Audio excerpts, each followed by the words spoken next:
Welcome to the Truth and Democracy Coalition's monthly meeting. My name is Rich Procida. I'm the founder of the Truth and Democracy Coalition and the host of the Truth and Democracy podcast. Now, I was contacted by Sandeya Rani Jha a month ago or something like that. She has a consulting firm, and somebody contacted me there saying that she wanted to come in and speak about her new book and so forth. And so I set it up and everything. And then I drafted some questions. Now, these were not easy questions. These were difficult questions, tough questions, I guess. And I sent them to her last week, and I didn't get a response. And then in the middle of last week, I sent her another email asking her to confirm that she would be here. And I didn't get a response. And then just a couple hours ago, I got a message saying that she would. I guess we still have people coming in here, so we're going to have to, I don't want to have to tell this over again, but that she had blown out her eardrum. She's not going to make it, and she's canceling. I don't know if it was the questions that blew out her eardrum, but so what I'm planning to do here is I'm planning to pose these questions to you, because they are a little long questions, and I know all of you have opinions about this issue. And so I'm going to pose these difficult questions to you, and and just raise your hand. There's a raise hand feature in the reactions menu. I believe it's in the reactions menu, or you can just unmute and speak if that's what you prefer to do. But if I get a number of hands up, I like to go up by the hands. I'm going to be looking at everybody at the time, but I'm going to start one question at a time, and then we can go through that. But before we do that, I'd like to tell you a little bit about the Truth and Democracy Coalition, and then talk about some future events coming up. So the Truth and Democracy Coalition was formed to build a pro-democracy movement in America. We educate the public about disinformation, teach people to be critical of the propaganda they consume, and provide critical analysis of current events and social issues. We produce media and educational materials, hold seminars and meetings, work with other organizations, and organize events and activities geared toward building a pro-democracy movement in America. The coalition seeks to build communities of people of different faiths and ideologies to defend and promote democracy locally, nationally, and globally. Now, on Sunday, May 21st, this year at noon on May 21st on Sunday, we welcome Harvard-educated American moral philosopher, cultural commentator, and essayist Susan Neiman. Dr. Neiman has written extensively on the juncture between Enlightenment, moral philosophy, metaphysics, and politics, both for scholarly audiences and the general public. She describes herself as a lifelong leftist and socialist, and is an unlikely critic of wokeism. She argues that the tenets of the woke have become antithetical to the traditional values of the left. She currently lives in Germany, where she is the director of the Einstein Forum in Potsdam. Neiman writes in her new book, Left is Not Woke. I'm unwilling to cede the word left or accept the binary suggestion that those who aren't woke must be reactionary. A left-wing critique of those who seem to share the same values might seem to be an instance of narcissism, but it's not small differences that separate me from those who are woke. She adds that the discourse around wokeism is confusing. It evokes emotions that all progressive people share, such as empathy for those who are marginalized and indignation for the oppressed. But those emotions are derailed by a range of theoretical assumptions that ultimately undermine them. So Dr. Neiman will speak to us about her new book, Left is Not Woke. So to register for that, and I'll end up putting these in the chat for you, go to tinyurl/left not woke. Then on June 4th, 2023 at 2:00, we will start our monthly Red Pill Men's Group. Men are dying. They're killing themselves with drugs and alcohol and committing suicide at far higher rates than women. They also make up the perpetrators of violence, and mass shooters are mostly young men. They are turning to authoritarianism and make up a large portion of far-right extremists and mega activists. What's wrong with men? New studies show that implicit bias is strongest against men. Men are more the subjects of implicit bias than people of color or the poor. Men have become public enemy number one in our culture.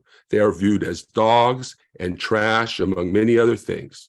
The saying, women need a man like a fish needs a bicycle, has become popular among women who no longer need financial support from men. Studies show that women are happier being single and no longer want to love and take care of a man.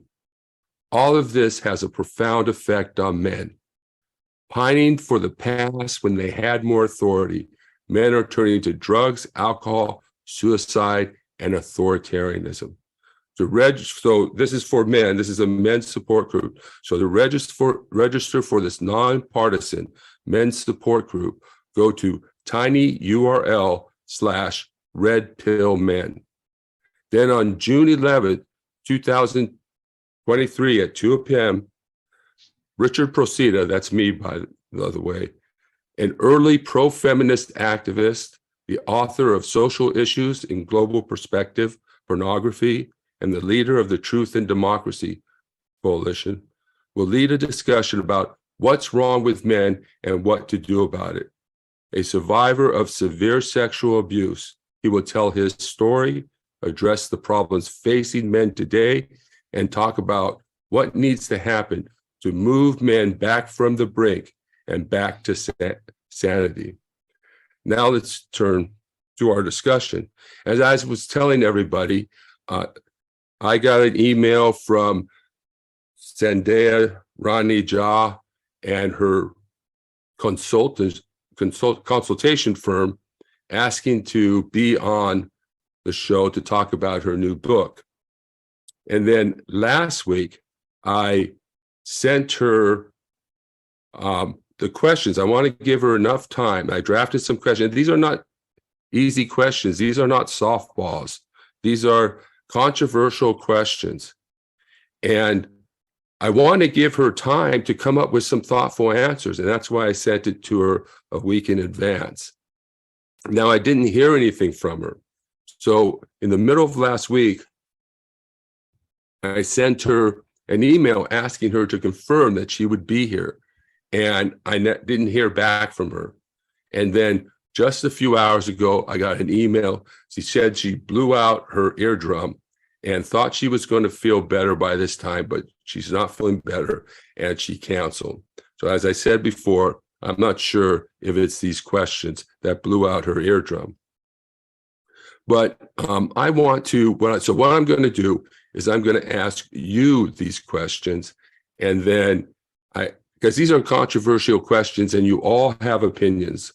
And I'd like you to answer these questions or make comments or tell us what you think. So we might as well just begin. So, well, here's the statement I was going to make here. In February, we examined ancestor worship. in the ancient world and how it was a system of inequality that denied individual conscience and choice. And Zendaya asks us to honor our ancestors and to learn from them. How can we learn from our ancestors without condemning them, our nation, and our entire race of people, or an entire race of people? Today, divisions around race are escalating. Both sides are organizing around race, religion, or anti-religion, and ideology in a way that is tearing the nation apart. DEI, diversity, equity, and inclusion programs are not helping and have in some ways made the problem more acute. Can we learn to treat people of different races and identities with respect without abusing them with political labels and characterizations that misrepresent and demonize who they are and who we are? Are there political forces seeking to profit from our division? Do our racialized view of violence and the abuse of power really capture the full extent of the problem? So my first question, those were the questions I put in this description. The first question to her was to ask her to tell her about herself and what has brought you here. And you can answer that question as well.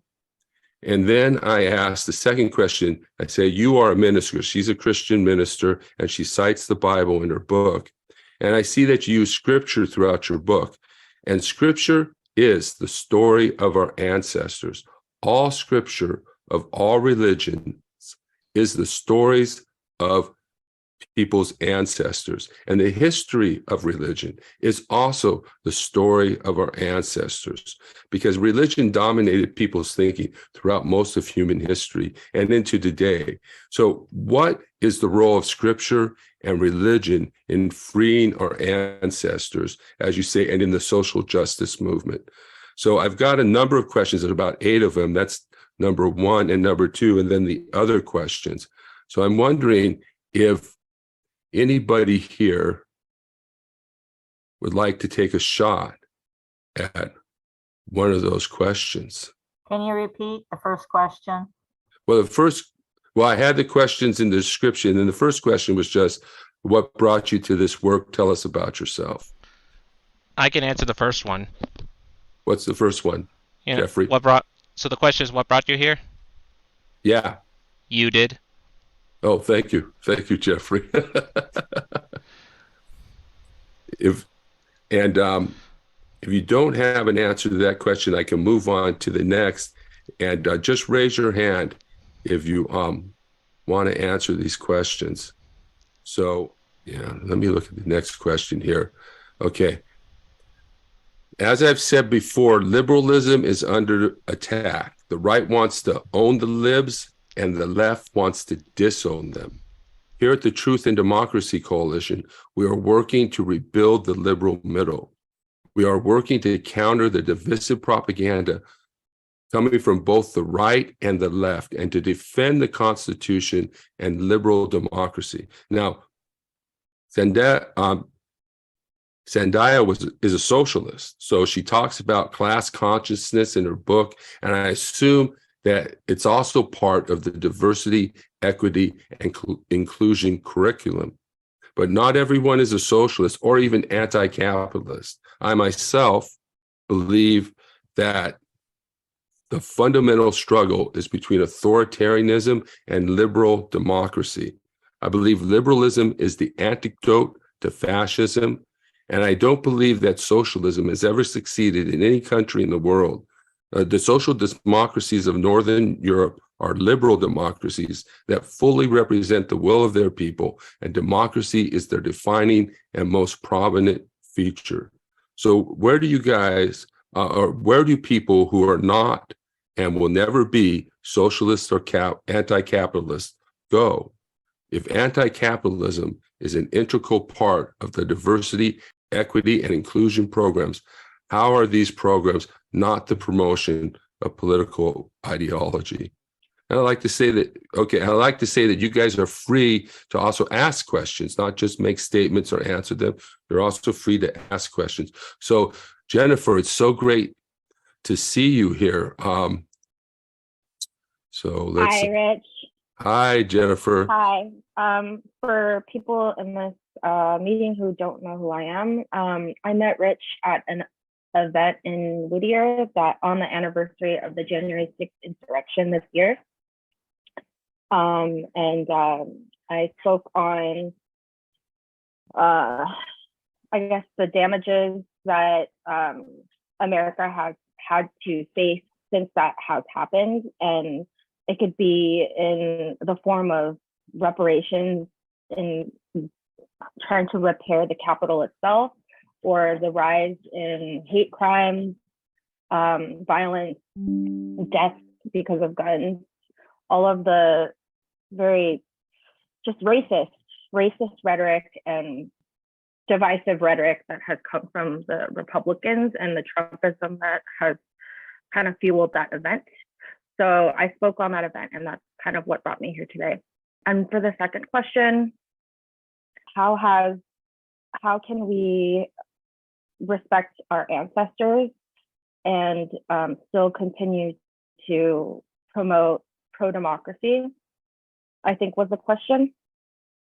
So obviously, religion is a very controversial topic because there are things with every religion that aren't consistent with how this country works. And like a hot topic right now, obviously, is reproductive rights.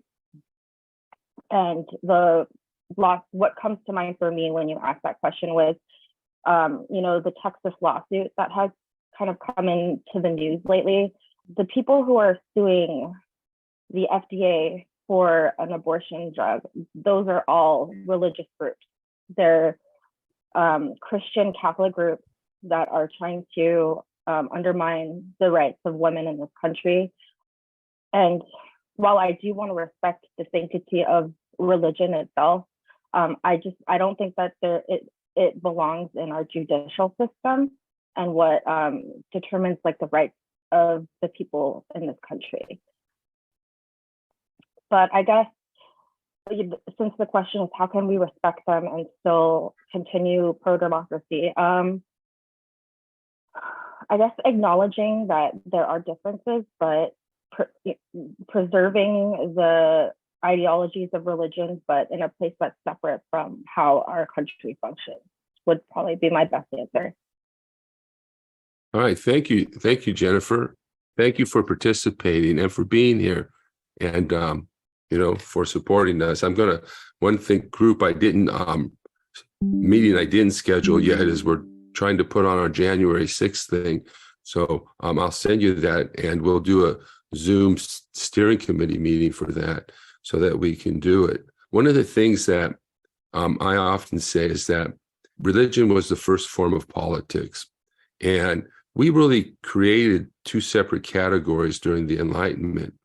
But religion retains its political nature. It's a way of trying to make the world a better place and stuff like that.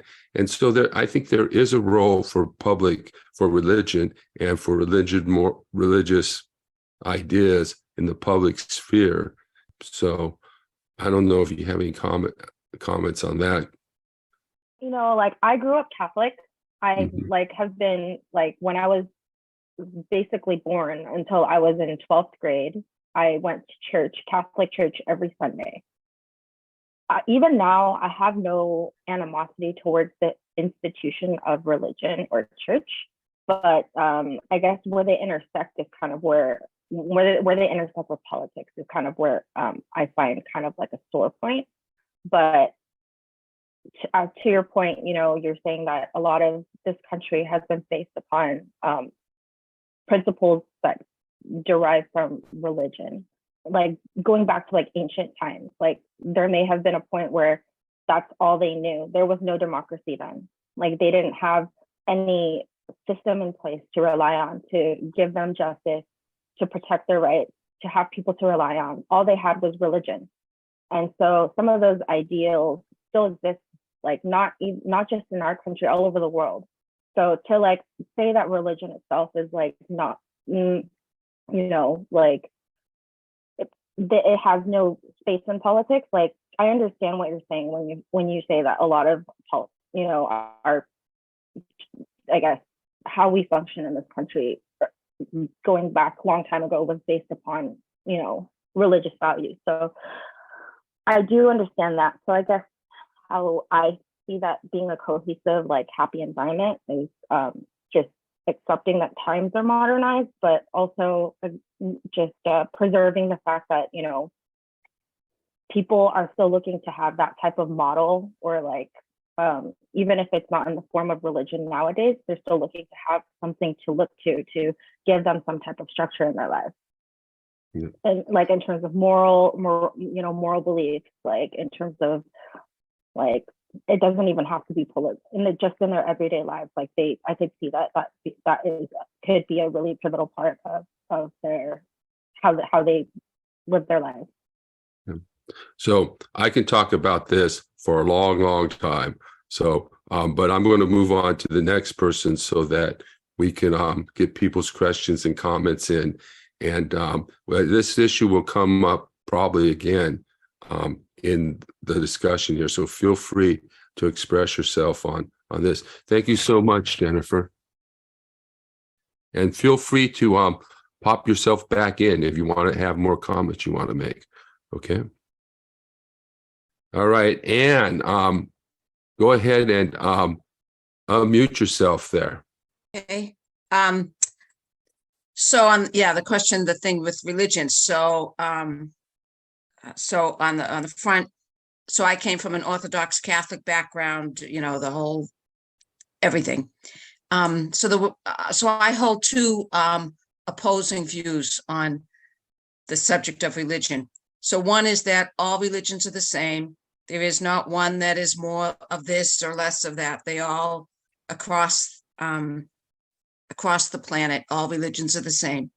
And that those who have no religion have a religion, but it's just not called a religion, because the need to have a code of, things like ethics, morality, community, we all, as a human being, we need it. So, okay. So organized religion is something that, the bigger the edifice, the bigger the organization, the more corrupt it is. Okay. So I don't care what, anything from Hinduism to Judaism to, I'm an equal opportunity with all. At the same time, I recognize that historically that the role, so I'm Irish, the Irish Catholic thing, that the Irish Catholic community with the Catholic Church and the Black community, from what I've learned, that it's the same thing. The church functioned as a place to hold together folks who were in a place where they were abused and lost. And so the role of church was a most wonderful and necessary, and did many fabulous things economically, socially, politically, spiritually. So both of those things I hold as true. What I see is that in the evolution of people's personal growth is that you have to come to a place where you identify your roots, the political, the family, the ethnicity, the everything. And then you do a deep dive and you learn everything about it. And then you become a bit militant, and your view is the only view and my group is the only group, and blah, blah, blah, blah. But then the point of that is to not get stuck there. The whole point of doing a deep dive into my personal demographics is to then propel me to the next level, which is that place where I recognize the commonalities, where I recognize that all the things that I think are unique about my tribe are not. The details of every experience based on my gender, based upon my ethnicity, based upon my personal family history, that those patterns and those experiences have all been in all the other groups. So, but if I don't do a deep dive and own my own specific stuff, then it's a false journey to jump to the kumbaya stuff. So, and as socialism is something that in my 20s, I was doing a deep dive into it. And then I got into the middle class and and pursued other kinds of stuff. But I do recognize that, you know, having the comforts of middle class is kind of an abomination. It's an experience that isolates and alienates, and it brings up this crap about, you know, the old Protestant thing about you deserve something because you worked for it, and the people that don't have it, you know, they don't deserve it because they're unworthy. But it's good to be here because the topics that you have identified are fabulous. There are not a lot of spaces in life where we address these things, at least in the circles I travel in. Thank you. Thank you, Ann. You know, one of the things that I think we have to recognize about religion is that there's a social ethics in religion, that it's not just personal ethics. And I think the abortion thing proves that. It's inevitable that the sort of social ethics would come into play in religion, and that religion is political and will be. And the question that I often pose is that if we make the choice between either no religion in the public sphere or try and exclude religion from the public sphere and say it shouldn't be political, that it should only be personal, then the only people who are going to be using Christianity and religion in a political way are going to be the conservative right-wing folks. And so where's the justice that kind of, you know, how many times the justice is mentioned in the Bible more than love? And so that's why, and the Bible is the documents of the Jewish nation. It's not a book of self-help book. It's the political document containing the debates among political leaders. So while there are personal things, and a lot of churches want to go personal and try to do that, I think we're heading down the wrong road, because fascism can grow off of that. When religion is silent, when good people are silent, then you know, we're in trouble. Fascism can rise up. I forget what the saying actually is, and especially when we are silenced or silenced because there's an anti sort of religious propaganda. You know, that's oh, sorry. wait a second, Jeffrey. Wait a second. Alrighty. Do you have any comments on that, Ann? Yeah, I mean, I do believe that religion is intensely political, and particularly in the world we're living in now. My personal agenda is that